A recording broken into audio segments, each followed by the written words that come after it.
Core Market Outlook. Calendar Week 17. Calendar Week 16 was not a classic week shaped by a single dominant release, but a market environment driven by macro data, the rate channel, and geopolitics. In the United States and Europe, consumer data, sentiment indicators, and activity measures mainly influenced price formation through the path of financing conditions.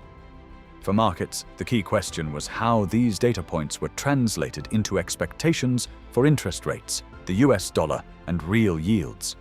That is exactly why the reaction remained narrow and concentrated. There was no broad-based risk-taking, but a focus on the most liquid market segments. For digital assets, the decisive factor was not the individual data point, but whether the macro channel created relief or additional pressure on overall risk budgets. The main disruptive factor remained the Iran conflict. The focus was on energy and transport routes, and therefore on the exact link through which geopolitical risks move directly into market mechanics. The Strait of Hormuz remained the sensitive corridor for oil, gas, and shipping. Reports on energy infrastructure, transport routes, insurance risk, and military tensions kept headline sensitivity elevated. For markets, this meant an additional risk premium on energy, freight, and hedging costs. For digital assets, this effect does not run through an isolated crypto narrative, but through a clear mechanical chain. Rising energy prices increase inflation pressure. Higher inflation pressure keeps rate expectations restrictive or pushes them higher. A more restrictive rate channel supports the US dollar and keeps real yields elevated. Higher real yields weigh on risk assets. Market breadth in crypto then narrows. Capital concentrates more strongly in liquid-led structures, while altcoins become more sensitive to capital outflows, thinner order books, and wider spreads. That is exactly what made the Iran conflict a direct macro factor for digital assets in week 16. The transition into the current market environment can be captured with two markers. Bitcoin dominance stands at 59.35%. The Crypto Fear and Greed Index is at 62. This does not indicate broad rotation across the market, but rather a structure in which Bitcoin retains the leading role and risk remains selectively distributed. Capital remains concentrated where liquidity, execution, and price leadership are reliable. Market breadth outside this core structure remains limited.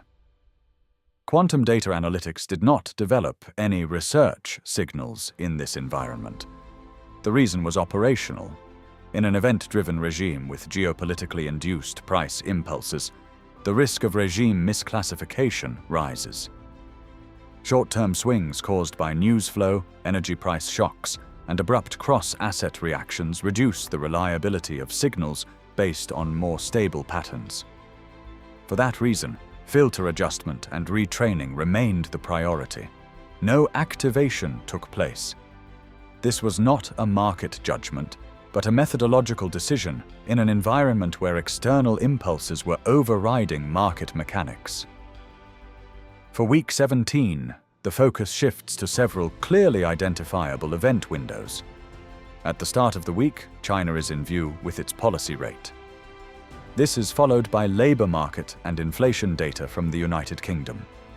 In Germany and the Euro area, attention turns to ZEW, consumer sentiment, purchasing managers' indices, and the IFO business climate.